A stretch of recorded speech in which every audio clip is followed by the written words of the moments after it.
absolute pleasure to be here, Dr. Kataria and Deepak. Thank you for the invitation. I'm really, really grateful. I assume all the audience, at least majority of them, are radiation oncologists. So I'm going to be addressing this to a radiation oncology audience. I have to talk about SBRT in prostate cancer, and this is the brief that I have been given by Dr. Kataria as a guide to what all I should cover. I will do my best to cover all these things. I may not be in the same order, but I will not only try to cover this, but also try to show you some of the challenges that we have faced in establishing and propagating SBRT in prostate cancer specific to the Indian demographic, certain challenges, and not only that, how we've tried to create evidence that all of us can use in our practices, and also touch upon some of the practical aspects of doing things or not doing things, etc. And I'll leave enough time for discussion, I promise. We cannot start an SBRT talk without talking about alpha beta. Now, I assume everybody here knows that the alpha beta, the radiobiological parameter, is low for prostate cancer. And this was very prophetic. March 15, 1999, just a couple of weeks before I joined my first year MD in Tata Hospital on the 1st of April. So I just realized that now. I had not read this paper that time, obviously. Brenner and Hall, they predicted that because the alpha beta is low, I have highlighted it here, prostate cancer treatments can be designed using larger doses per fraction, and such schemes would be expected to maintain the current levels of tumor control and late sequelae. Remember that, maintain current level of tumor control and sequelae, and I'm saying prophetic because of this. That is exactly what happened 15 years later.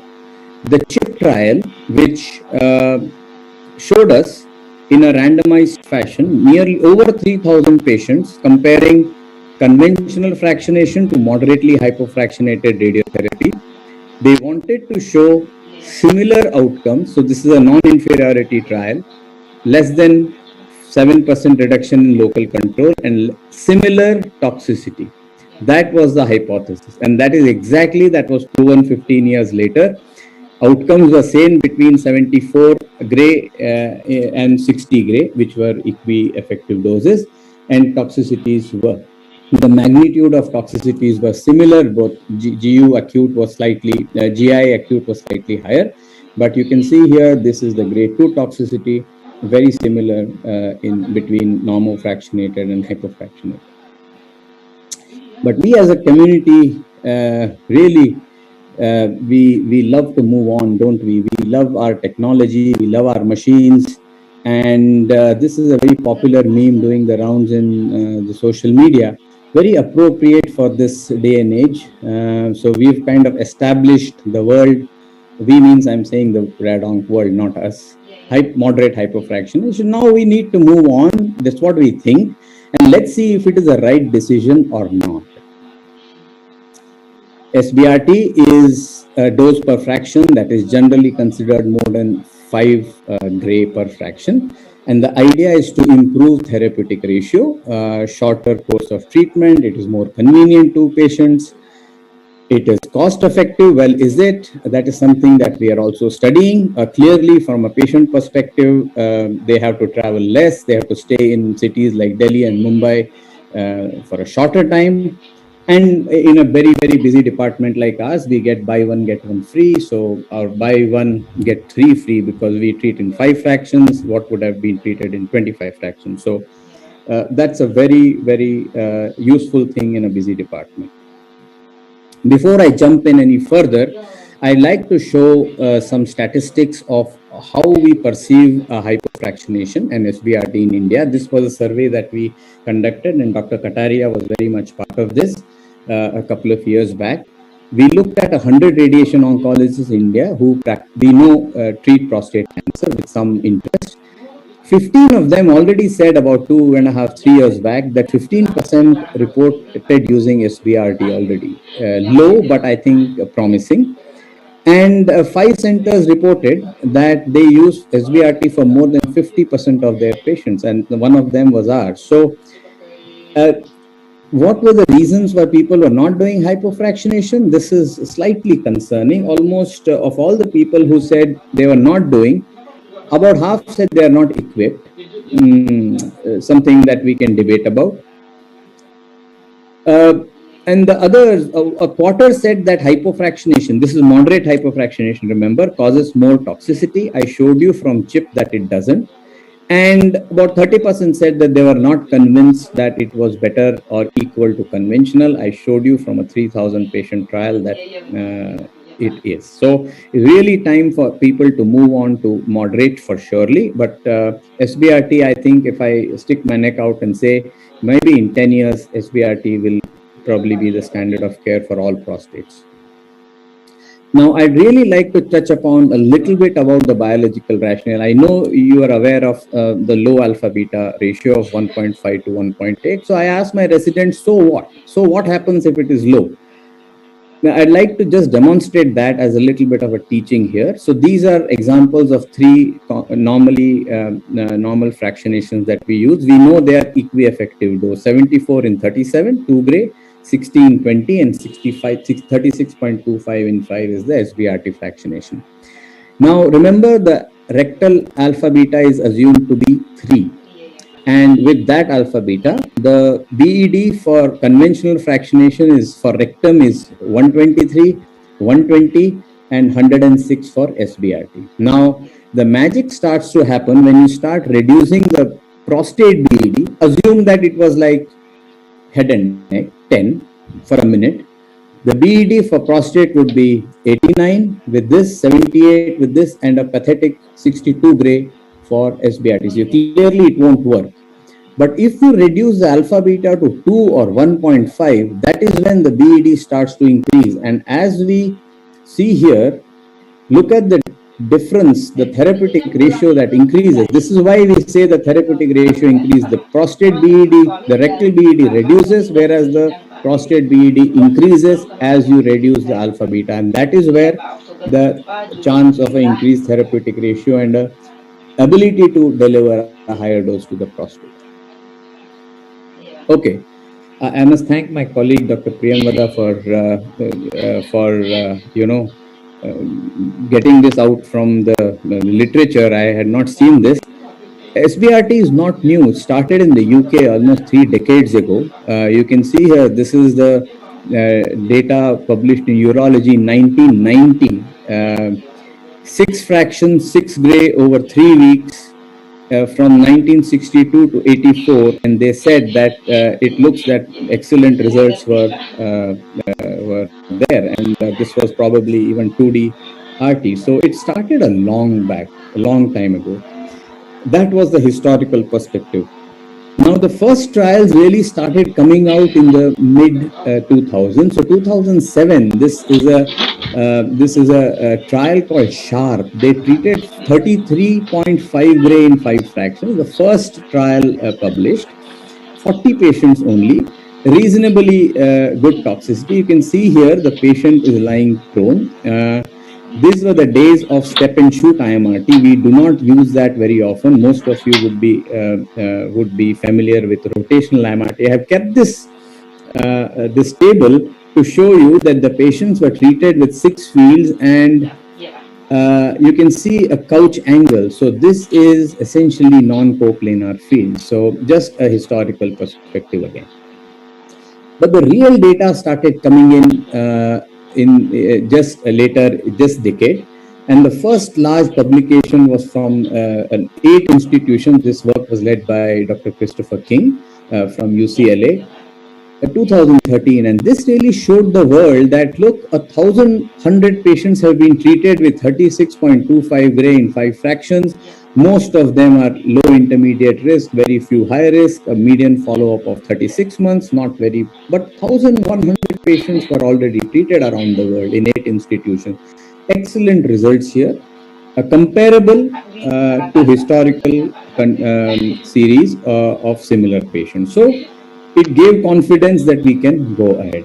And this is a snapshot of the trials that are actually happening right now. This looks a very busy slide, and I'm sorry it is, but this is important. And I'll take you through this to give you an idea of what is happening in the world and where we are heading and how we are contributing to this. Now, the first one, if you go from left to right, it is arranged in an increasing order of stage and risk group. So low, intermediate, unfavorably intermediate, and high risk. And our own trial is on the rightmost, called PRIME. I'll show you more details. This is high risk and very high risk node positive disease. Large numbers of patients. You can see the test arm in all these are almost identical. In fact, they are identical. 36.25 is being compared to either conventional or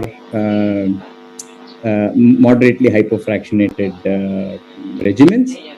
Primary endpoint is almost identical in all, including ours, and they are all estimated to be completed in the next few years. Two trials have completed accrual. One is published, other one. So hypo-RTPC is the only trial that is published results.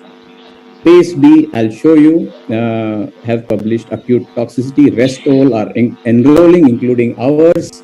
We have just enrolled the 207th patient today or yesterday. Now, this is level 1 evidence that SBRT in prostate cancer is effective in intermediate risk prostate cancer. This is called hypo-RTPC. 1,200 patients, almost all of them intermediate risk. 78 in 39 versus 42.7 in 7. But mind you, this trial started in 2005. Most patients were treated with 3D CRT, so remember that. This was a non-inferiority trial. Excellent results. Both we have quite a good follow-up here, and so it is as effective as conventional fractionation. Is it safe? Yes. Almost identical GU and GI toxicities, which were low. Remember, most of these were 3D CRT.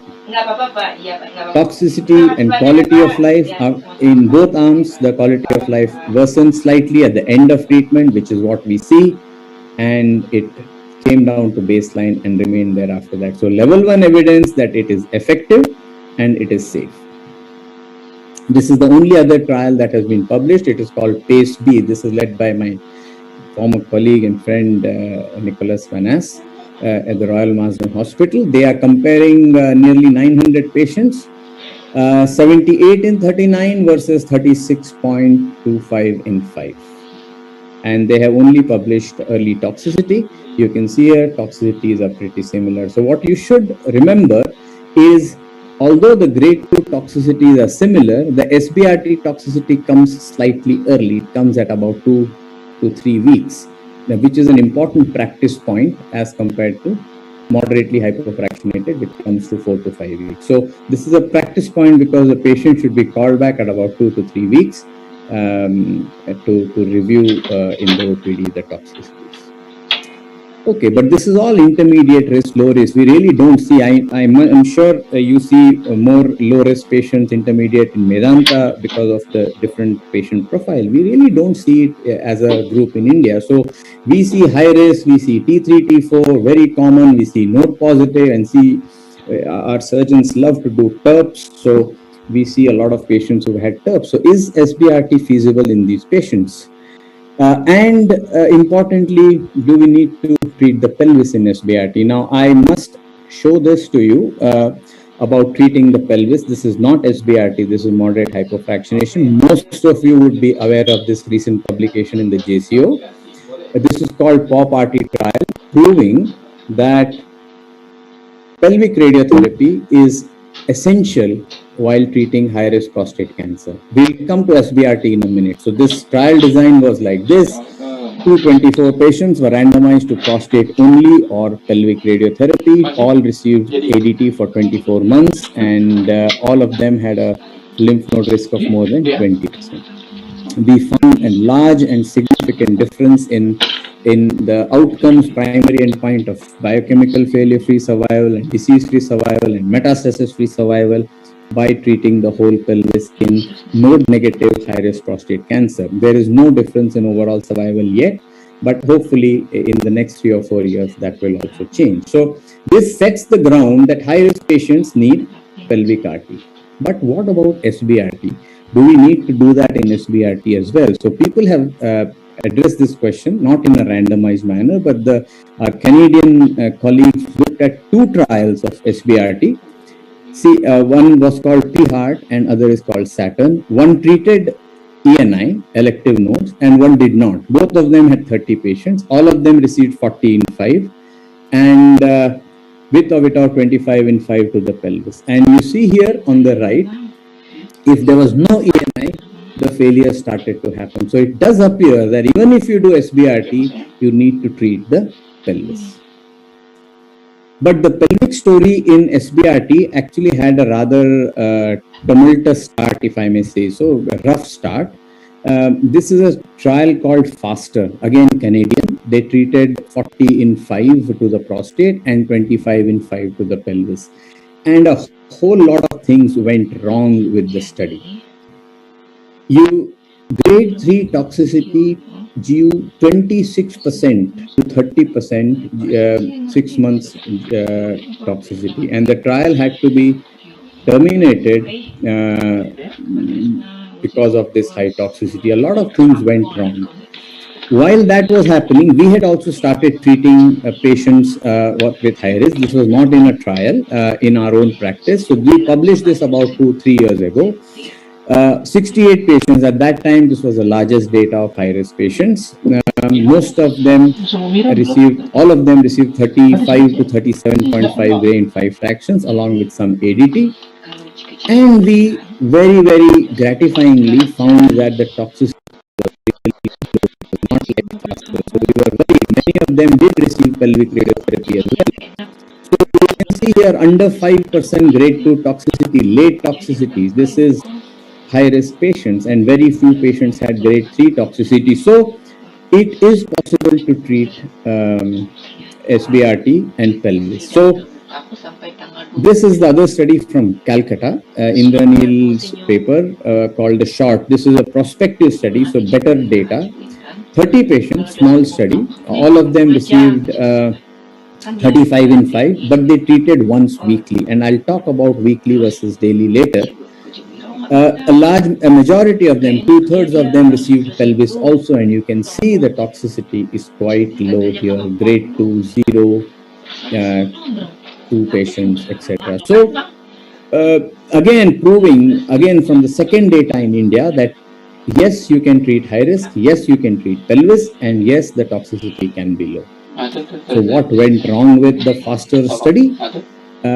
Couple of things at least. The constraints were pretty loose.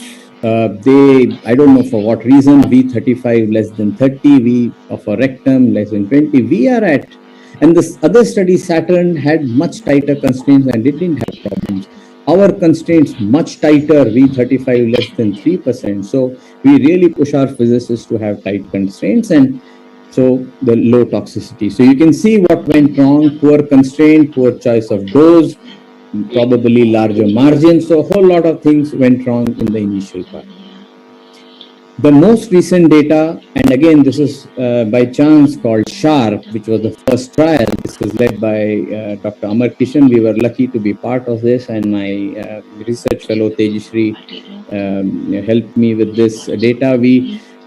This was a pool data of 344 high-risk patients. All are high-risk in this. All of them had a decent follow-up. And you can see the 4-year biochemical failure-free survival and distant metastasis-free survival, nearly 90%. So excellent control and metastasis-free rates and low toxicity. You can see here under 5%. What was importantly found is even when you do SBRT, the patients in whom ADT was used, they benefited. So 2 things get proven here. In spite of doing SBRT, you need to treat the pelvis, and in spite of doing SBRT, you need to use ADT. So those 2 things are important points. Now we also see node positive disease. we see a lot of node positive patients. I'm sure you do that in your centers as well. So is SBRT safe? Is it feasible? How do we do it? How do we are really fortunate to use so much PSMA PET in India that the Americans are really jealous of us. The whole world is jealous that these guys do 3, 3, 4 PSMA PETs for each patient. So how can we use PSMA PET to improve or to optimize node positive SBRT? So this is a classic example. PSMA PET at baseline, you see high uptake in the prostate, high uptake in the nodes here. Very classic. You treat them with some ADT for 4 to 6 months and repeat a PSMA PET. More often than not, almost 80% of the time, the node would have disappeared and the prostate uptake remains. So this is something that we noticed about 4 or 5 years back, and based on this, we developed a treatment schedule that we. So this is another example. We boost the node if it remains, or treat the pelvis prophylactically if the node goes away after ADT. So using this methodology or treatment philosophy, we published this. Again, Tejashree was involved in this. We published this data of, this is the largest data of node positive SBRT till date. There is no other data of 60 patients.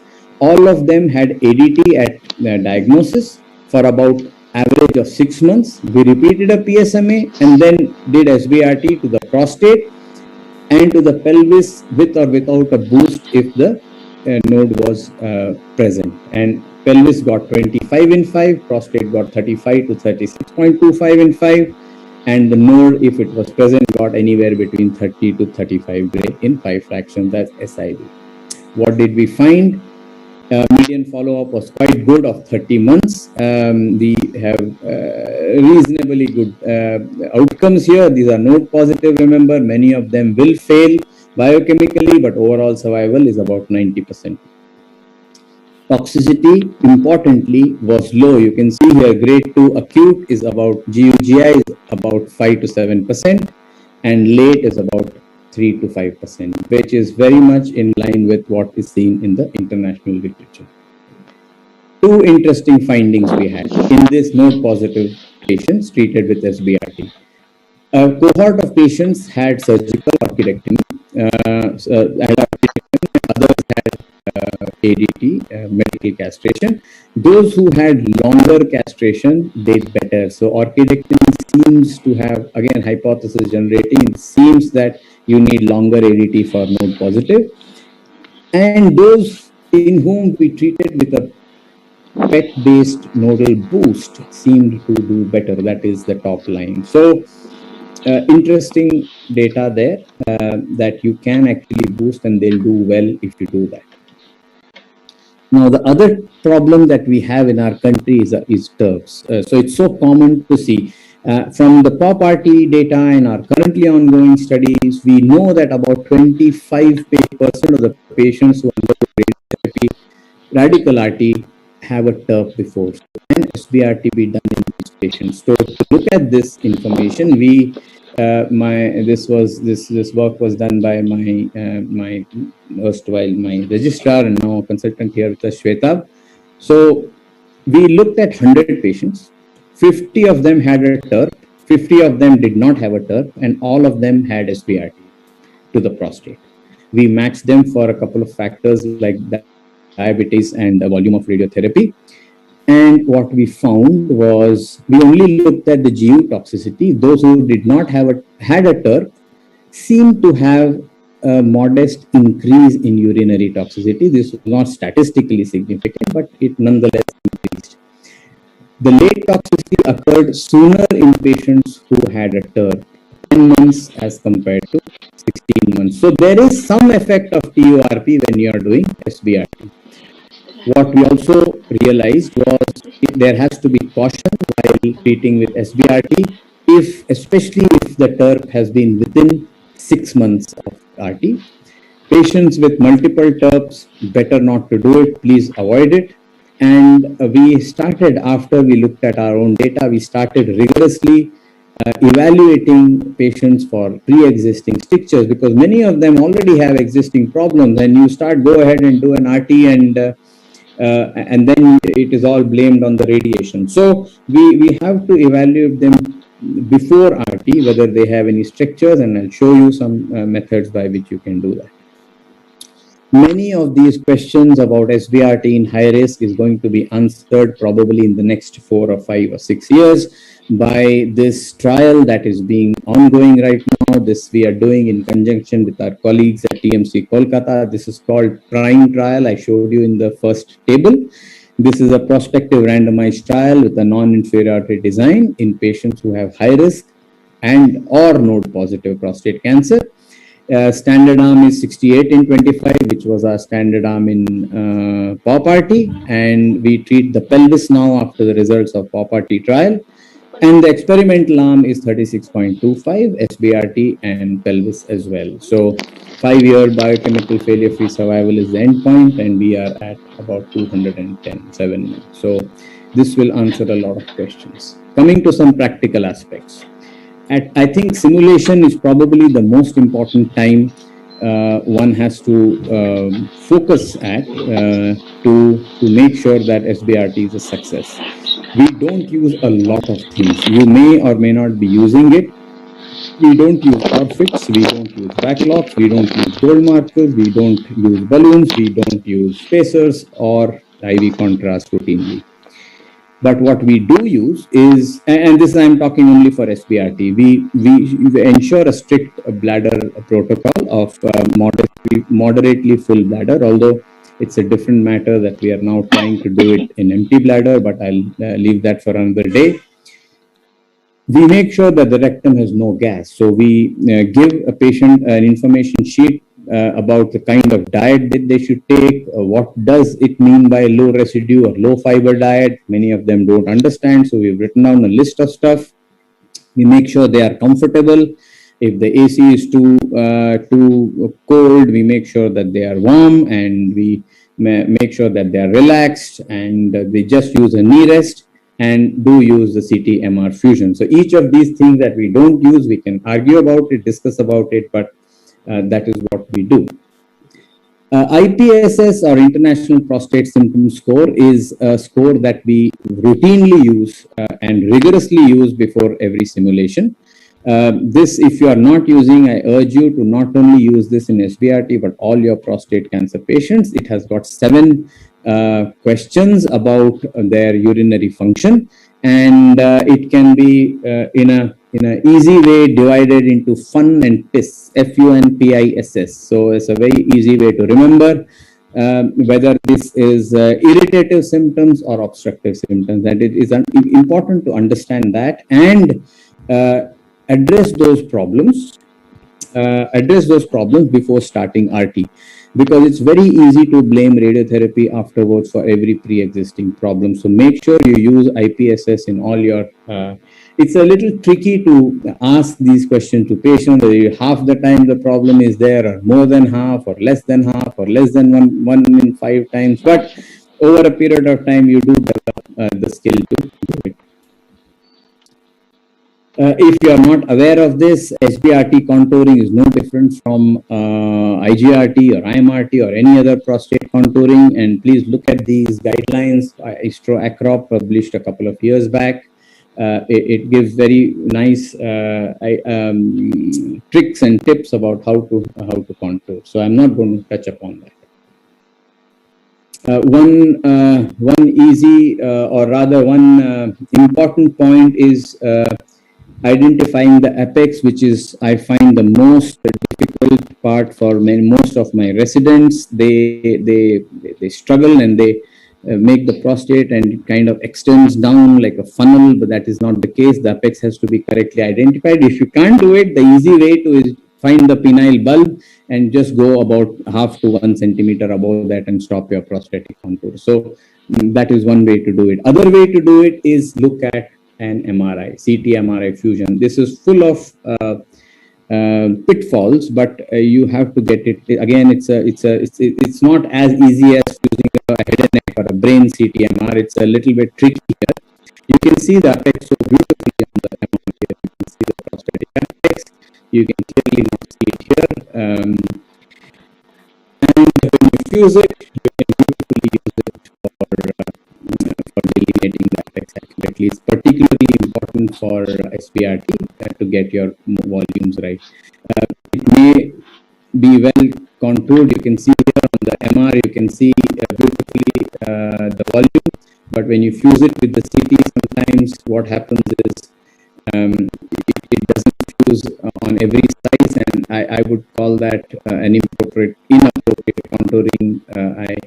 This is a miss. The contour should include all that. So a lot of pitfalls with CT-MR, but make sure you look at the guidelines. Image guided radiotherapy, there is no question, I don't have to tell you, is mandatory for every fraction with SBRT, and this is a classic example of a good image guidance and good match. So make sure you do image guidance with every fraction with SBRT. What PTV margins to take, that really depends on what kind of imaging you're using. We use for SBRT 5 mm all around, especially for high risk. I would not go less than 5 mm unless you're using a whole lot of things like spacers and intrafiducial, intraprostatic fiducials or intrafractional tracking, for example, with CyberKnife. So with standard based or rotational IMRT based image guidance, CBCT based kind of bread and butter stuff that 80-90% of people will do, I would strongly recommend against going less than 5 millimeters PTV. This is just a snapshot of the kind of dose constraints we use. We are pretty tight in our high doses. We have optimal and acceptable schedules. This is all what we use in the trial. So you don't have to worry about this. I can send it to you if you want. Now, the other question people ask is, should you use alternate day or should you use weekly? This is a trial done by Andrew Loblaw from Canada, published a couple 2-3 years back. It's called Patriot. They compared every other day versus once a week, and they found that all of them got 40 in 5. And I'll talk about the dose in a little while. And patients who received once a week RT had slightly better bowel QOL than those who received every other day. But over long term, there was no difference in toxicities or biochemical control. So interesting data there. You can use weekly if you want for patients who come from far away. They have to travel 1 hour, 2 hours every day. Don't call them every alternate day. Please feel free to call them every once a week. Absolutely fine. And very interestingly, I must tell you, in the PRIME trial, we are treating in TMH, we treat alternate day. Indranil is doing in Calcutta, he's doing once a week. So we will get prospective randomized data from there as well in the next few years. So bottom line is, it's okay to treat once a week. Now, what is the right dose? Does it matter? I showed you the trials. All of them almost are exclusively using 36.25. There are a lot of debate going on about whether that is the right dose or not. That EQD2 is about 90 gray. That's fine.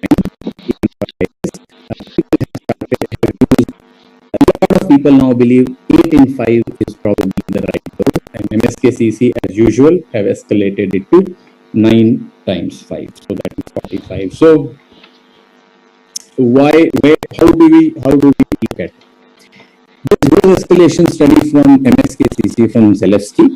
You can see they looked at 32.5, 35, 37.5, 40 gray, and the 5-year biochemical failure free survival kind of improved with increased dose. And they also did a biopsy at 2 years. And you can see here the biopsy positivity rate at 2 years was lesser if you use 40 gray in 5 fractions. So biopsy positive doesn't mean they are going to fail or are not going to fail. It is a poor surrogate for that. So keep that in mind. Clearly, the toxicity was higher with high dose, but biopsy positive rates and biochemical failure was lower with 40 gray.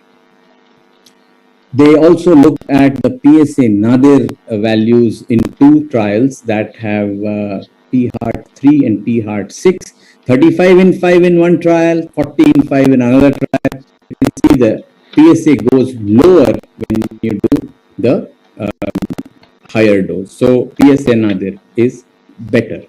But so is the toxicity. 26 versus 8%, 24 versus 5%, that is between 35 and 40 gray. So if you do 40 gray in 5, like many people claim in the West, the toxicity is going to be much higher. And especially if you don't use a number of accessories like spacers and balloons and tracking, I would strongly urge you against going beyond 36.25 in 5. That is a safe dose. You can do it without much problems. Talking of spacers, I don't know if you use it, but this is creating a lot of waves now.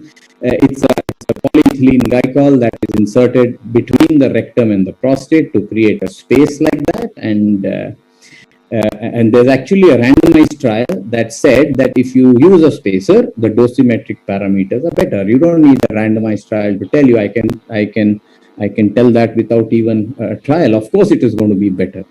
The toxicity was lower, but if our toxicity is already 5% grade 2, really do you want to lower it further by inserting some stuff between the rectum and the prostate? That is a question you have to ask yourself in your practice. I would think no. There are other problems with spacer, obviously cost, invasion. HNS has limited use in high risk, which is what we see. It is useless in re-irradiation because you don't get the planes, and it is first of all not available in India. We are looking at spacers using hyaluronic acid. We have written up a study. We're just starting it using patients' own blood. We'll see how that goes. We just started using endorectal balloons. We don't use it routinely. This is very simple to use. It's quite expensive though. What they do is they immobilize the prostate. They reduce the volume of the PTV of the prostate by compressing it, and it removes a lot of the rectal wall out of the high dose region. So again, not mandatory, but you'll need to use all this if you're using a dose beyond 36.25 or 37 gray. Now, can we go less than 5 fractions? Well, it is possible to go less than 5 fractions, but as I said, you need to use all these accessories to be able to safely do that. People have started looking at 3, 2, or even 1 fraction. Now, this is very interesting. We are also gradually moving in our at least minds to 3 fractions now, and hopefully on the protons we'll be able to do that. I'll show you, but I really urge you not to try this because it is completely experimental. And I'll tell you why it is experimental. I'm not for one moment doubting your ability to deliver the 1 fraction if you want to with all the technology at your hands. This is a randomized trial very recently published about just 2-3 months back called PROSCENT, phase 2. Small numbers. 30 patients, they randomized to either 24 in 1 or a very high dose 9 into 5, that is 45 day. So that's a very high dose of SBRT and very, very high dose of single fraction, 24 gray in 1 fraction. It all appears the same if you look at it statistically, but if you look at it, this is the biochemical failure-free survival. If you look at the numbers, these are unfavorable intermediate risk, remember. With SBRT, the 4-year biochemical control 75%, and with single dose, it is only 64%. So clearly something is not right. This is too low for both arms, particularly with single dose radiation. So clearly there is something in the biology that is asking for the second dose at least. So 1 dose is clearly not enough. This is what this trial shows, although numerically they are the same. Now there is a big talk about giving a DIL boost with SBRT. There is a trial called FLAME that has used up to 95 gray, but in conventional fractionation, and there is now a lot of interest in giving a boost to the dominant intraprostatic nodule. You can see here, as seen on MR, to give that a higher dose. And to do the DIL boost, it is important to identify the urethra because you may end up giving a very large dose to the urethra. MRI can be used for urethral delineation, and it is excellent work by our colleagues at Medanta to have shown the right way in a very detailed manner about how to go about delineating the urethra. So this is really useful. And so finally, yes, SBRT for even for high risk and TERP, etc., is possible, but the devil is in the detail about the margin, about the dose, what kind of image guidance you use, how to treat the pelvis safely, what kind of constraints you give, and what is the dose you give to the PTV or CTV, etc. So with that, I will end. Thank you. I'm happy to take any questions. Thank you, Dr. Vedant, as always. Brilliant lecture. You started very nicely from the basics of PED and then almost touched on all important topics that anyone will like to hear in SBRT prostate. Especially talk about the high-risk SBRT cases, not forgetting ADT, and especially the node positive SBRT. I think we have around 15 minutes, so Deepak, can we start with questions? Yes. We'll start. Okay, so I'll just quickly scroll through. 1 second. So we have a question, does pelvic SBRT include non-involved nodal volumes? Does pelvic SBRT include non-involved nodal volumes? Yes, always. Prophylactic plus a boost if required, always. And sir, this nodal volume is involved till common iliac, or it is just low? Okay. Yeah, if you are not ideally till common iliac, we took in POPRT, we went to common iliac. In SBRT, we do till common iliac. It is important to include common iliac. Almost 20% of the failures will be there. So please include common iliac. I also saw a question down in the question chat box. They said that while you are doing node boost, you not include the prostate. So maybe I think the students are trying to also understand that once you mark the pelvic, the nodal boost and prostate, how exactly you take your volume. So probably that will be a good thing to discuss. So what is the question? What volume? So if in a node positive prostate cancer, if you are treating with radiotherapy, and if the node has not gone away or disappeared after 4 to 6 months of ADT, then your volume will be prostate, the pelvis, and the boost to the node, all three as SIB. Okay. And it really becomes sometimes tricky which one to match. You always give priority to the prostate. And you know what we do is when there is a node to boost in the, say, external iliac or internal iliac or even sometimes higher, if your isocenter is kept at the prostate, you will not be able to see the node in your CBCT. So we make sure to keep the isocenter somewhere in between so that your prostate and node both are seen. But if there is a discrepancy on what to match, take the prostate in and give slightly 7 mm to the node if it is quite fast. Okay. So the next question is there any preference of technology, TOMO versus other LINAC, and is there any practical challenge in using a particular technology?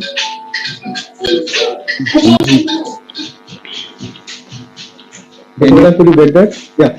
So the question is there any preference in use of a technology, TOMO versus any other LINAC or site? So any other LINAC is fine. Any LINAC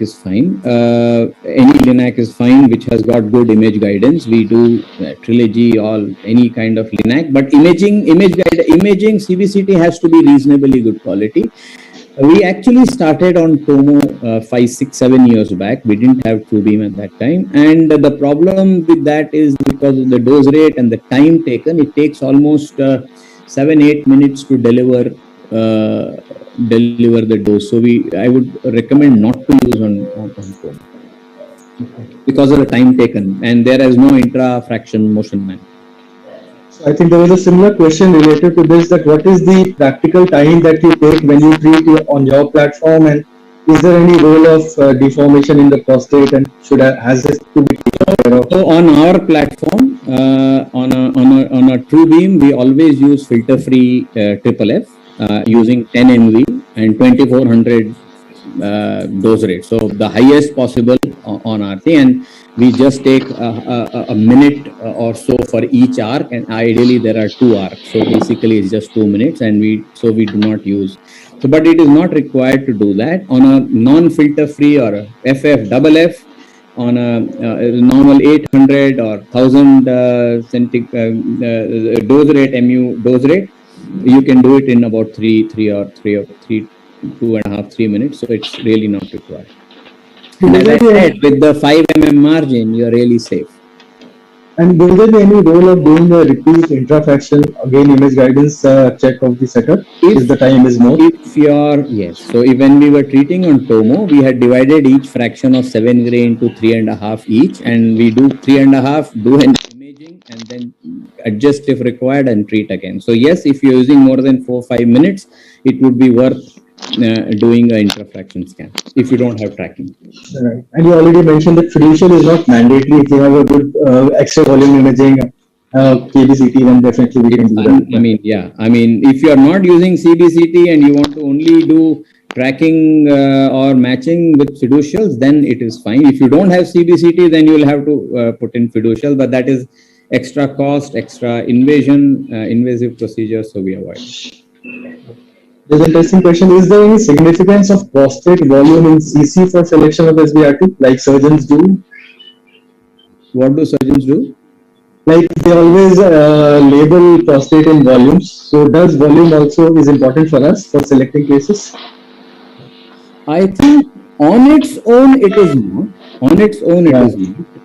If it is a 100 cc prostate, all of it is outside the bladder and it's fine. I mean, what is there? There's no problem. And once you do the plan, you will know whether you are meeting the constraints or not. But what happens is, if there is BPH and there is an intravesical extension of the median lobe, then it becomes very difficult to get the constraints right. So we avoid whenever there is intravesical kind of bulging into the bladder for a large BPH kind of a situation. Otherwise, whether it is 50, 40, 70, 35, it probably doesn't matter if you meet your constraints. So just talking about constraints, Dr. Vedant, like for example, if we are using a standard 5 fraction regime with, say for example, your institute has V35 less than 3%, and if you have done a good patient population, somehow on the planning, if that constraint is not reached, then what is the approach? To accept a higher dose, change fractionation, what to do? You shout at your physicist first. Then they give them another day. It will probably work. I'm just joking. Or you take them out for dinner, it will probably work.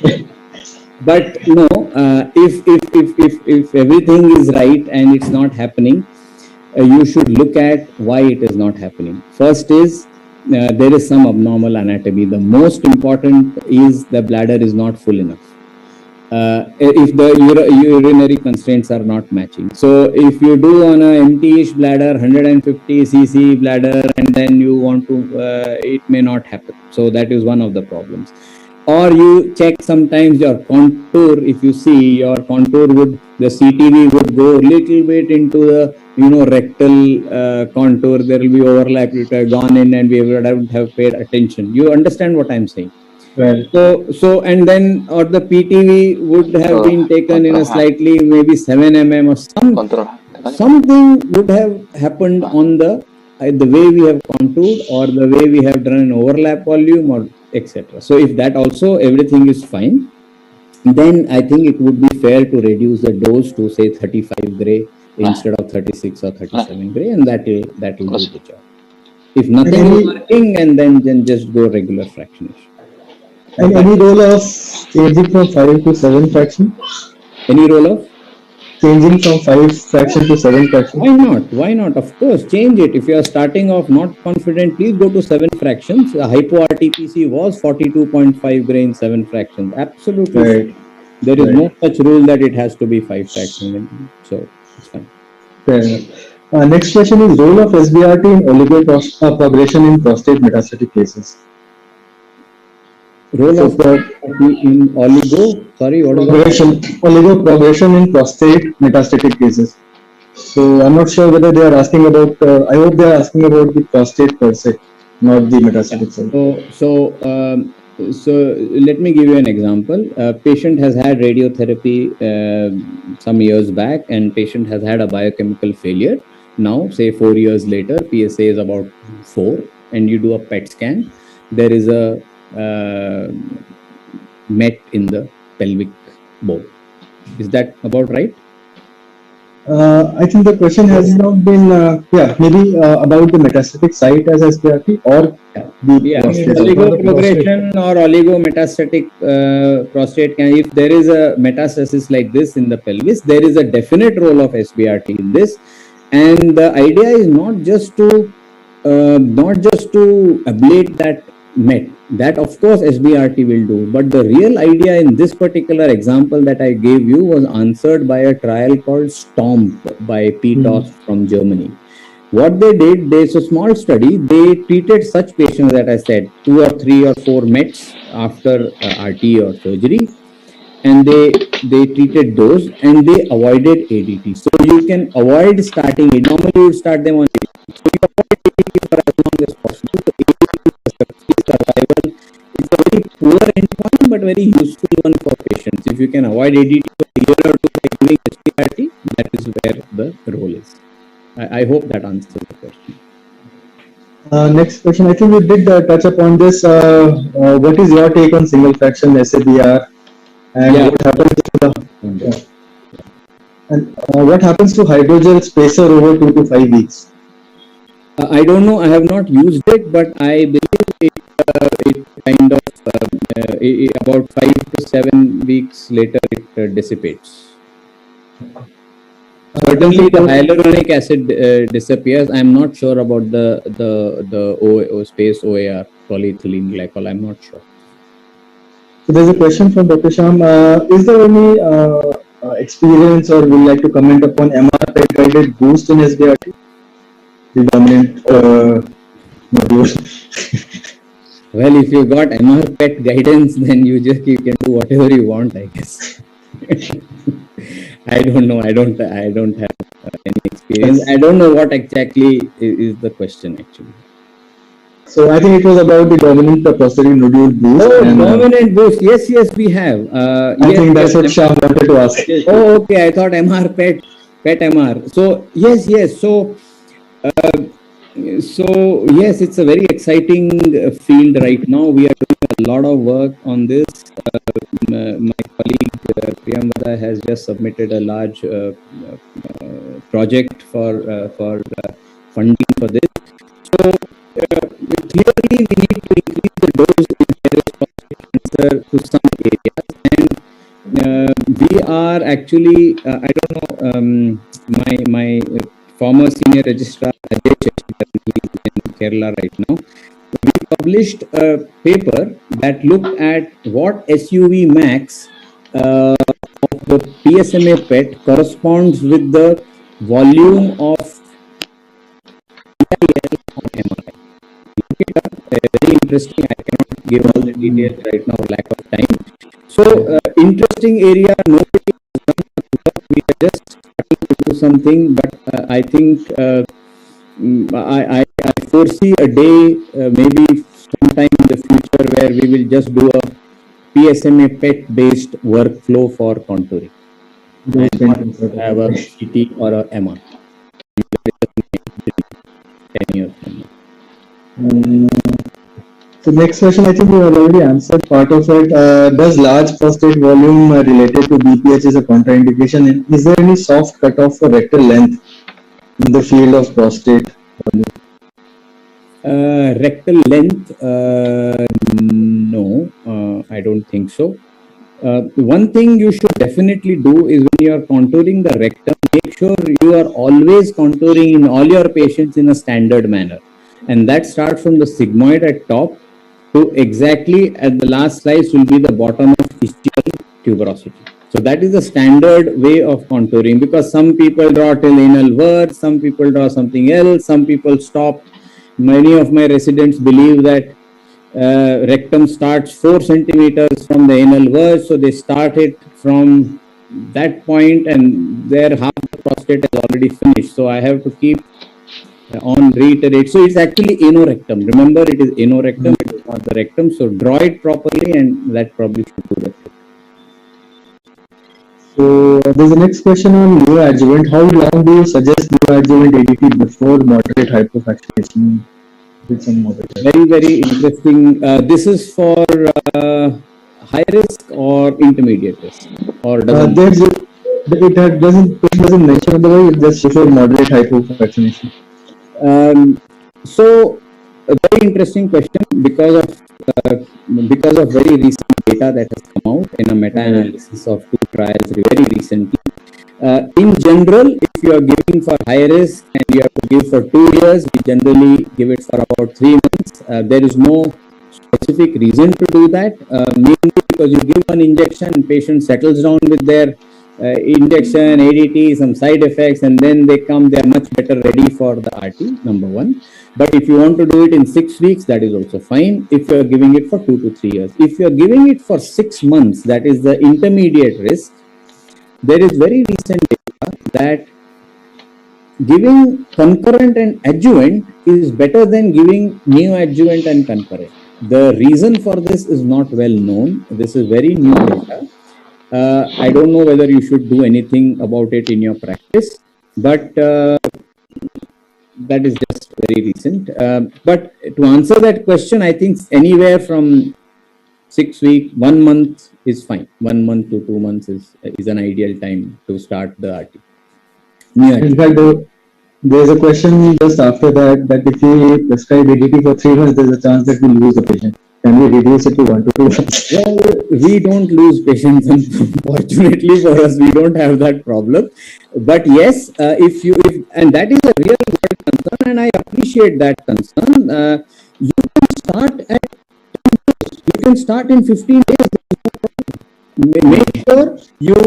Make sure. So if it is intermediate risk, you're planning to give it for 6 months. Start on day 1. There is no problem. There is nothing to prevent you from saying that.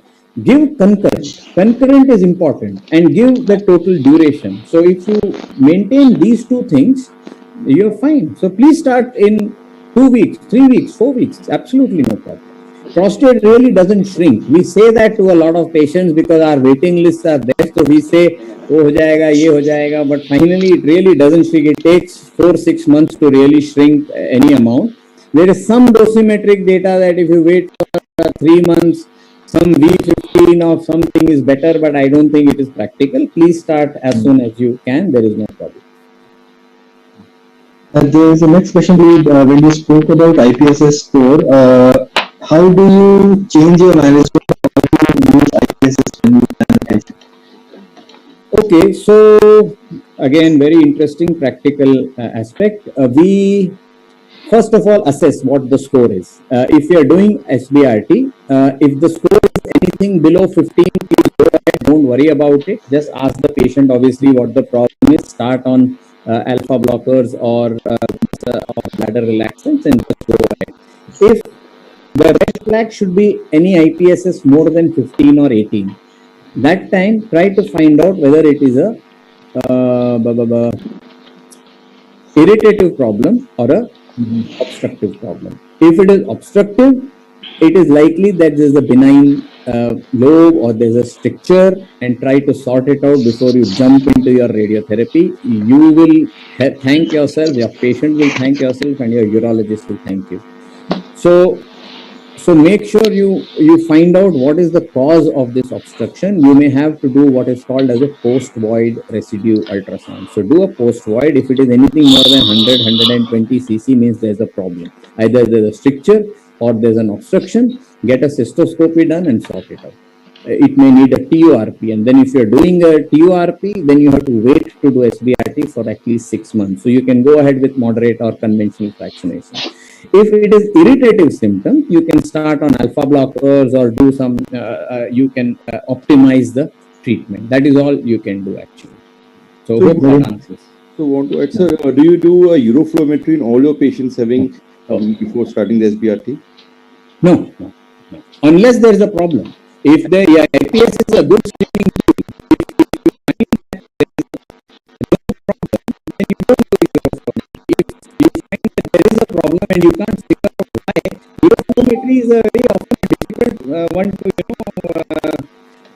interpret and figure out. So you will find out whether it is obstructive or irritative, and once it is obstructive, you can take appropriate. Uroflowmetry is more of a urological problem. I think for our practice, Patients of who may not be having a frank obstructive stricture symptoms, but they can be easily picked up on uroflowmetry. So post do you for uroflowmetry or directly you proceed without waiting? So see, if uroflowmetry is easily available, doable within your hospital and quickly done, do it, provided you act on it. I mean, no point in doing something if you are not going to act on it. If there is any doubt of a stricture, sort it out. And don't go, and if you do still have to do radiation, just because there is a stricture doesn't mean you will not do the radiation. Go with conventional fractionation. Otherwise, you will burn your fingers, SBRT, and will not do it for the next patient. Very good. Next question is on re-irradiation of prostate. So in clinical practice, how many do we actually see, experience in SBRT? How often do we use? We are seeing more and more patients for irradiation because our practice is now well established for the last 10-12 years. So many patients are failing, especially on the POP-RT trial. So once they fail, we don't see too many, maybe once in 2 months or something. And almost for all of them, if the disease-free interval has been at least more than 3 years, we treat them with SBRT. To a dose of somewhere between 30 to 35 grams. Will there be any role of the previous duration since relapse, previous radiation dose? Anything to be looked into? We use about 3 years. That is not evidence-based, but just as a practice. Confidence-based, yeah. I mean, yeah. Other things have to be looked at. So, I mean, if the patient really struggled through their previous radiation and had bronchitis and had bleeding and required APC or had significant urinary problems, I will not venture into re-radiation. That's start the patient on APC. So, I will not push my luck with re-radiation. Right. Next question partly has been answered. If there is obstructive symptom which persist on medication, should we defer SBRT or conventional fractionation or seek a surgical help? So yeah, seek surgical help if there is obstruction, because it is only going to get worse after any radiation, particularly SBRT when you use a large dose per fraction. There may be a case when there is borderline obstruction. During RT, if you started 1 or 2 or 3 fractions, patient's flow reduces. You will use an anti-inflammatory, maybe use a Thimerol for, some people use a steroid for a day or 2. That helps. But if you have not started, seek surgical help. Make sure that the surgeon doesn't take away the patient, do a prostatectomy. Next question, as expected from Shiva, and we didn't touch upon this. If there is a department which has ultrasound guided SDR therapy and SBRT facility, what to select? Data wise, clearly there is more data on HDR for radiation, you are saying, no? Getting a fresh case for SBRT. It really depends what you are comfortable doing. I think HDR brachytherapy you can do as a boost for high risk. I think if you can do it, you have it, and you have enough experience making sure that you are trained to do it, please go ahead and do it. There is no problem. We do not have that kind of setup with us. We are more SBRT heavy department as of now. We want to start brachytherapy, but that is but please use brachy. There is no problem. Make sure you are doing the right thing for the patient. Don't let your egos or your other factors come into play. Make sure you treat with the most safest way with the least toxicity. Very important.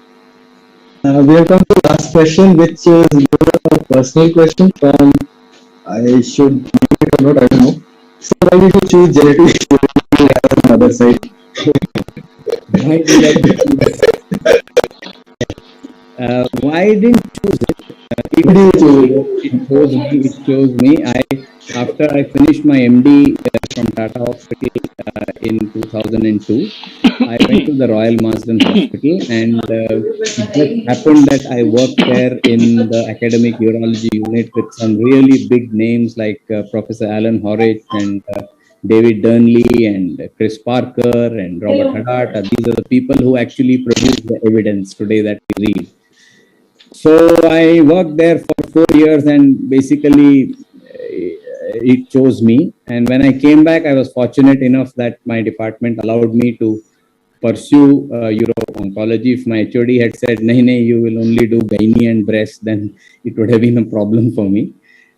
So I was doing head, neck and urology till about 10 years, till about last 3 years back. And now we have now moved into single site. So I do only uro-oncology. So I hope that it was matter of chance.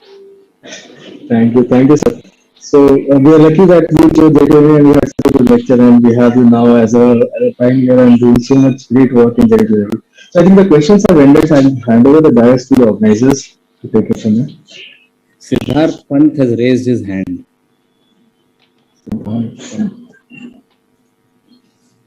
Deepak, can we? Please go ahead if you have time, because you are the moderator. If you allow the question, we'll let you have it. But I can't see the question, ma'am. Siddharth, you can type the question in the dialog box. Siddharth? I think he's raised his hand and gone. By mistake, probably. By mistake, okay. Okay. So, thank you, sir, for a nice lecture. So, thank you, ma'am, for giving us the opportunity to run this HBRT lecture every month. Thank you, Dr. Ashu, for being the moderator of this session. Thank you, Dr. Shyam, and Dr. Sushoma will give the vote of thanks. Thank you so much, Dr. Kataria. I hope I did justice to your.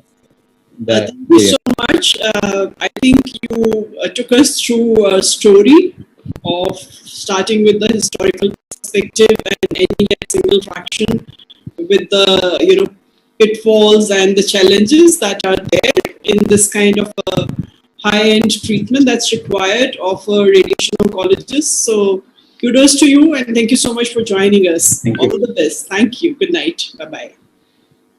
Thank you, team. Good night, team. Thanks, Deepak. Thank you. Thank you. Are you still running, Deepak? Are you still running? Yes, sir. Dr. Ashu is also running. Oh, is it? Yes. Very nice. Join in the marathon. Let COVID get over.